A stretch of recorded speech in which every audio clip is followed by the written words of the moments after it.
The like reckless gutting of the federal workforce and this hyperbolic fear-mongering is brought to you by the American left.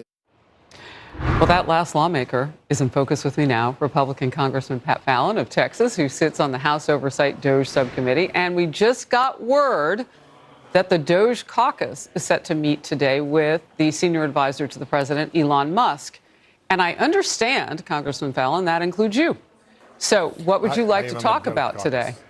Well, we really want to look at all these. There's a lot of room for cuts. I was speaking in Austin, Texas. I was in the Texas legislature, Harris, for 8 years with the inspector general, and he was telling me that up to 20% of the $50 billion that Texas alone spends on entitlement programs is fraudulent. These are astounding numbers, and we've been talking about it for too long. It's now time for action, and President Trump and Elon Musk are painting with bold colors, not soft pastels. So, and I was specifically asking what you might want to see Elon Musk. And I don't know, will this be an ask and answered kind of situation? What do you want to ask him? Well, yeah, it usually is. And we just want to make sure that all of the things that are coming out of DOJ and from the executive branch are accurate, because the left is licking their chops and waiting for them to make any kind of mistake so they can erode their credibility. And I don't want to see that happen. So I want to make sure that we're double and triple checking when we're seeing these potential savings and we're seeing this fraud, waste, and abuse. We just need to be accurate. We need to be right.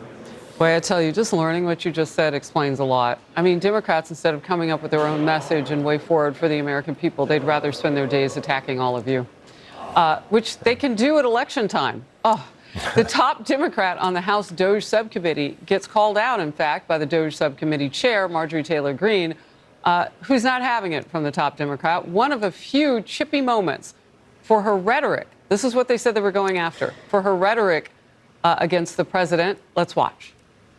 Let me say this to you, Mr. Trump.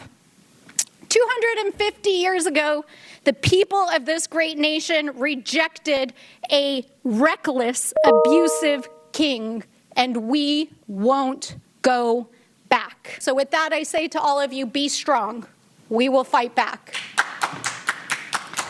Threats against the President of the United States will not be tolerated by anyone. Democrats are angry. We get that. Per usual, they're attacking you. What do you think can get accomplished? Are they going to stand in the way? Well, they're going to stand in the way, but fortunately, they're in the minority right now. And I mean, her voice itself, the message was just shrill. I'm surprised the windows didn't all shatter. It's ridiculous. They're calling for, one Democrat that sits on the Oversight Committee was calling for bringing actual weapons to debates. I mean, this is, we need to call them out and hold them to account. That is inexcusable. It's dangerous rhetoric, and we're not going to stand for it. Yeah, and I just point out, the times that we've seen some of the Democrat Congress members, I'm thinking Maxine Waters, taking it to the streets. If you see them get up in their faces, and most recently a call for war from another leader, it's not good. The so-called big beautiful bill, though, is good, pushing President Trump's agenda closer to becoming a reality. Senators are now digging into it after narrow and dramatic passage in the House. Got it done, though, House Speaker Mike Johnson.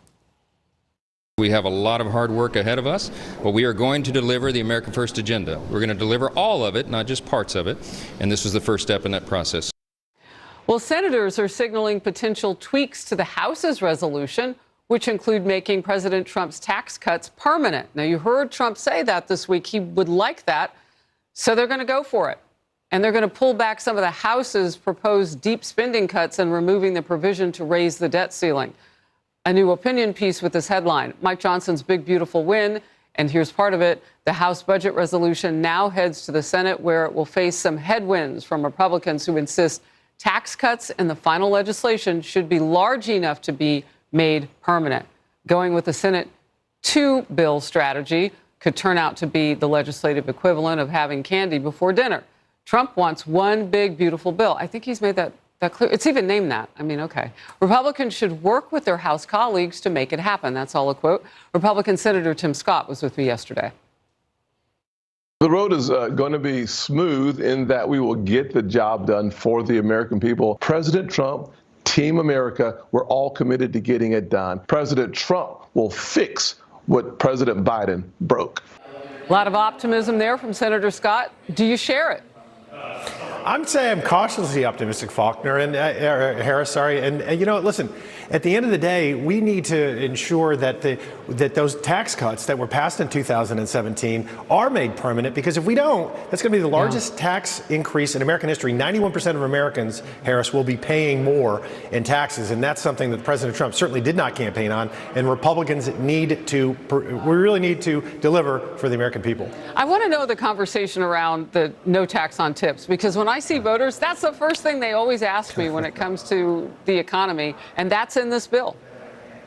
It is, and President Trump campaigned on it. And, you know, during the campaign, I would ask servers, waiters and waitresses, what did they think about it? And they were all universally for it. Many of them ended up voting for President Trump. So we do need to deliver on them because it was a very good idea. And also, we're going to look at the no taxes for at least a portion of Social Security as well to really help seniors. Yeah, important. Congressman Fallon, always great to have you in focus. Thanks for being with me. Thanks, Harris. God bless. You too. God bless.